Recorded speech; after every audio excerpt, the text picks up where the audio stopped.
Hey guys, today I want to talk about The Hidden Oracle, the first book in Rick Riordan's new series, The Trials of Apollo. This is going to be a spoiler-free review, so if you have not read the book, do not worry, there will be no spoilers. And this book is about the god Apollo and how he's grounded by Zeus for what he did in the Heroes of Olympus series. So Apollo is now mortal and he's having to deal with everything that comes along with being mortal. And Apollo has apparently already become a mortal twice now, and he knows he's going to have to do a lot to get back on Zeus's good side. And in this case, it's solving a problem that happened with the oracles that wouldn't have happened if he had been doing his job.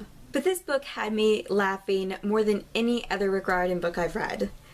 Within the first 30 pages, I think I had busted out laughing about 6 or 7 times. I mean, Apollo is just hilarious because he's been turned into a mortal, but he's still acting like he's a god. Like everyone should just bow down to him because he is the god Apollo, even if he's not a god anymore. And that just made his dialogue like 10 times as funny. But if I wasn't laughing at his dialogue, I was laughing at the haikus. But I really loved Apollo's character, especially towards the end when he was really starting to develop. He was treating people less like subjects and more like actual people. And one of my favorite things about Apollo is the fact that he's bisexual and he's completely fine with it. And something else I love about Rick Riordan's book is there are so many problems that are tackled, like Nico and Will are gay and Apollo is bisexual, and no one finds this odd at all.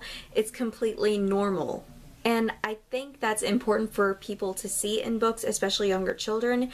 And a problem that's tackled towards the end is about psychological abuse. And I have a somewhat personal experience with emotional abuse. So that's something that I'm really going to want to see play out. And I just like how Rick Riordan adds everyday problems into his stories like that, because these demigods have enough problems as it is, but none of them are problems that we personally go through. So this makes us connect with characters more if we see them as more normal teenagers with everyday problems. And sadly, abuse is an everyday problem. Moving on to my thoughts about Meg. Meg is the other main character in this book, and it really surprised me how her and Apollo interacted. Their interactions were hilarious, and I really like how she's a powerful demigod, but she acts like a normal kid, and like everything that's happening to her is just completely normal. And for all we know in this book, that could be completely normal for her, so I cannot wait